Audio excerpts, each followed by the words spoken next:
مختصر سی بات کہوں گا، سمجھ جائیے، سمجھ جائیے گا۔ گروہ اولیاء میں، گروہ ولایت میں جن کو ولیوں کا سردار بنایا گیا وہ کون ہے؟ بولیے بھائی، غوث اعظم۔ ابھی تک نہیں بولو گے، یہ بھی بھول گئے کون ہے؟ سرکار غوث پاک ہے۔ ان کی دستخط کے بغیر کوئی ولی نہیں ہوتا، کوئی ولی نہیں ہوتا۔ اور آگے حدیث پاک میں موجود ہے کہ قیامت سے پہلے ایک اور آئیں گے، ایک اور آئیں گے، ان کا نام محمد ہوگا، محمد ہوگا، جسے ہم امام مہدی کہتے ہیں، مہدی کہتے ہیں۔ غوث اعظم بھی اہل بیت میں سے ہیں اور امام مہدی بھی اہل بیت میں سے آئیں گے۔ پتا چلا یہ پوری دنیا اور پوری مخلوق یہ دو سادات اہل بیت کے دائرے میں ہے۔ دستخط کوئی کسی کو کرنسی پہ گورنر سائن کر دیتا ہے تو کاغذ کا ٹکڑا 2000 کا بن جاتا ہے، کاغذ کا ٹکڑا 2000 کا بن جاتا ہے۔ ارے جب بننے والے دستخط کرنے پہ 2000 کی نوٹ، 500 کی نوٹ دستخط کر دیا تو نوٹ کو ویلو دے دیا ہے۔ یہ ویلو ملنا اور ہے، ویلو دینا اور ہے۔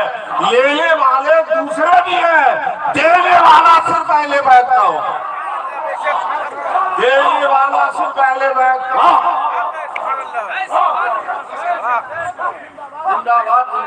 میرے پیارے، اپنی سوچ کی سوئی کو ذرا صحیح کر لیں۔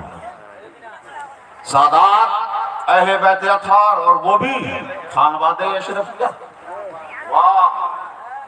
خانواد اشرفیہ، اور ان میں بھی حضور قائد ملت جیسی شخصیت۔ میں ایک بات اکثر کہا کرتا ہوں، آپ لوگوں کے لیے دوہرا دیتا ہوں۔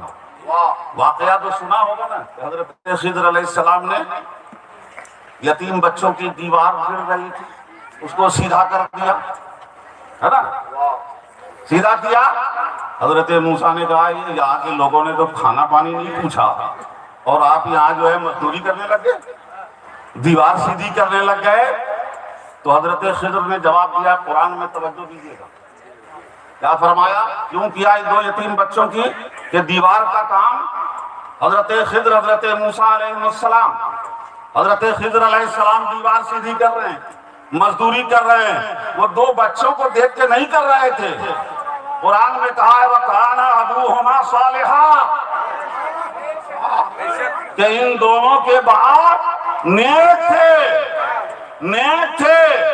اور مفسرین نے لکھا کہ جس باپ کی طرف حضرت خضر اشارہ کر رہے ہیں وہ دو یتیم بچوں کے وہ باپ صالح نیک نہیں تھے، ساتویں پشت میں ان کے چھر دادا نیک تھے۔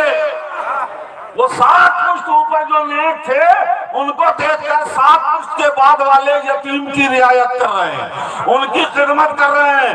جب 7 پشت میں نیک ہو تو خضر اس کی رعایت کریں، خود اس کی خدمت کریں، اور جس کی پوری نسل میں ولایت ہو اس کا کیا حال ہوگا؟ نعرہ تکبیر،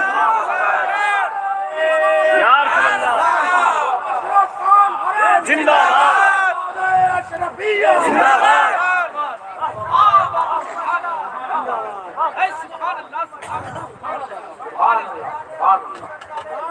نعرہ تکبیر، نعرہ رسالت، مخدوم اشرف کانفرنس، فیضان حضور سرکار کلام۔ 7ویں پشت میں دادا ہو، اور یہاں عالم یہ کہ سامنے بیٹھے ہیں اور بہت سارے لوگوں کے دماغ میں دیکھتے قائد ملت کو ہیں اور یاد شیخ اعظم کی آ رہی ہوگی، دیکھ رہے ہیں قائد ملت کو یاد سرکار کلا کی آ رہی ہوگی، دیکھتے قائد ملت کو ہے یاد عالم ربانی کی آ رہی ہوگی، دیکھتے قائد ملت کو ہے یاد ہم شبیہ غوث جیلانی کی آ رہی ہوگی۔ تو جن کی نسلوں میں ولی ہی ولی ہو، ولی ہی ولی ہو، اس لیے میرے پیارے ذرا زبان کو درست رکھو، دل کو درست رکھو۔ کسی کا بھی، عالم کا بھی، کسی کی بھی بے احترامی توہین تخفیف نہیں ہونی چاہیے۔